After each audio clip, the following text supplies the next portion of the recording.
to That Kevin Show with Kevin McCullough. All right, ladies and gentlemen, my next guest, I think originally appeared on one of my radio shows a long time ago. In fact, I believe the movie was October Baby.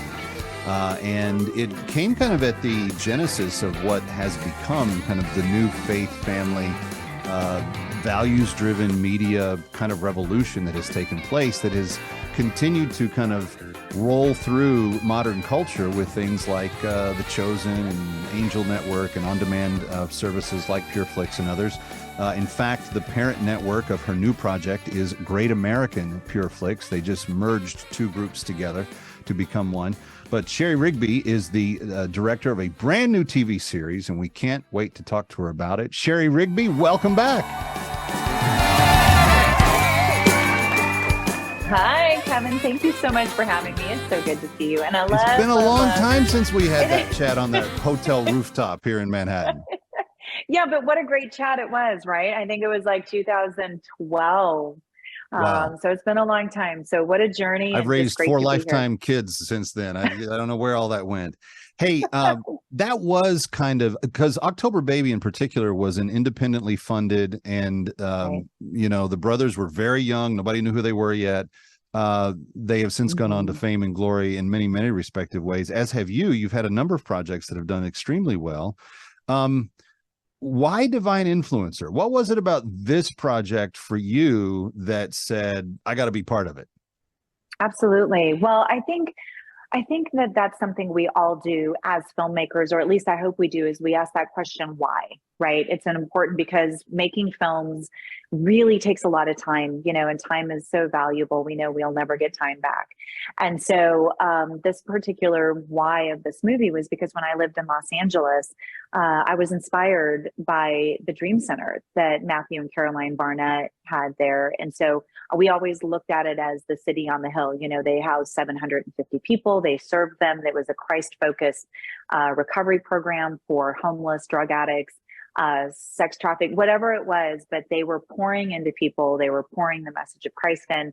They were sharing redemption, restoration, but ultimately it was preparation. And why do I say that? Because the people who actually were successful in these programs that went on to see the success in their lives, to stay away from these situations that they've come out of, was because they started to serve other people. Years later, as it's morphed, we started to realize, like, well, wait a minute, today we're living in a culture that's all about social media, and how do we actually influence others? And how do we actually do that and do it well? And so we started to ask those questions, and that's how Divine Influencer is where it is today. And that's how this movie was developed, and it's what you're seeing. Yeah, and I misspoke when I introduced. I said a series. It is an original movie, and Great American PureFlix is the distributor and producer partner with Sherry here. You've got one of the real sweethearts from the Chosen series as your lead, and what was it like working with Laura in this very kind of different environment than what she's been kind of come to be known for in the last few years? Absolutely. Well, Lada was, it was really interesting because we started going through the casting process, and we just really started to pray and go, okay, God, who is it that you are going to choose ultimately for this particular role? And what we saw with Lada's audition was that we saw a humility and a kind and gracious spirit about her. And what you realize very quickly is she is who she says she is, and how she walks out her life. And so she truly was the chosen, so to speak, one. And I'm telling you, Kevin, like, she walked on the set, and I'll never forget it. She said, I was really going through a lot in my life. Like, I didn't know if this was how this was all going to go. I hadn't been acting. I hadn't been doing this, this, and this. And you think, well, wait a minute. The Chosen is one of the top streaming shows of all time, really, series wise. And all of a sudden she comes on and she knocks it out of the park. But the beautiful thing about her is that she was so gracious to everybody on set. She brought them gifts. She would just love on them and share, with them day in and day out. And I couldn't have been more excited to work with her day in and day out. We all just truly believed, watching her and Jason Berkey do their chemistry read, that God literally hand chose, picked them out to play these characters. There's some elements to this movie that are charming and very, very funny. And Christians have a terrible time being funny sometimes. Like we're terrible at it. They're terrible. We're horrible because we're either prudes and we don't acknowledge that there is an existence to what we are in the midst of that goes beyond us, or we don't talk like regular people.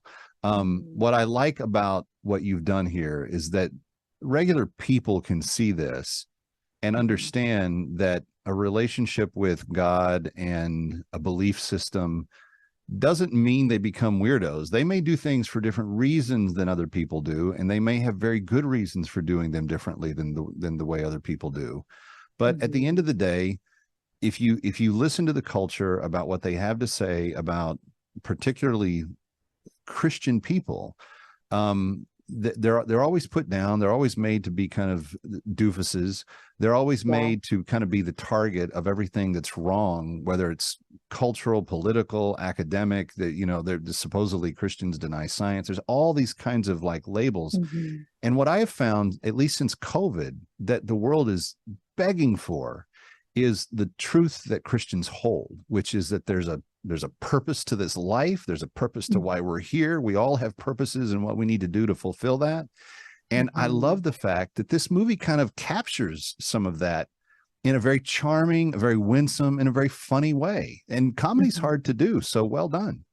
Thank you. Thank you. Well, I will say I have to give a lot of credit where credit is due to my writing producing partner. Claire is she's so funny. She has me in stitches all the time. Like, we have to actually bring it back because but Claire and I actually, as we were working on this movie early on, we had several people tell us that they don't do funny. They didn't want funny.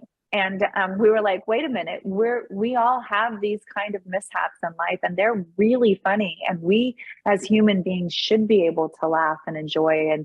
But I think it gets the curtain dropped better than anything else. Like, so my particular congregation, for the last year, our pastor's been challenging us.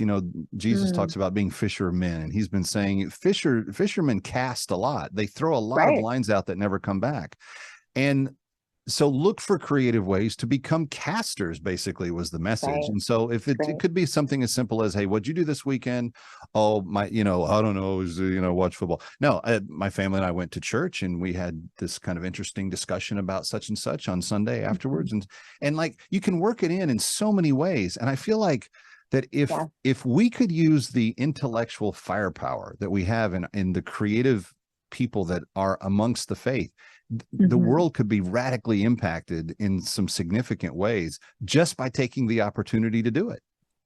Absolutely. And I think it's so powerful that you said that, because we want people to get into this movie and watch it and go, I can laugh, and let people have a really good time. And I mean, plus the pets and, the animals in it. And you just it's just fun. It's just fun. And it's so heartfelt. September 15th, it's premiering on Great American Pure Flix, and it will be available there following. And I want you to go see it. It's called Divine Influencer.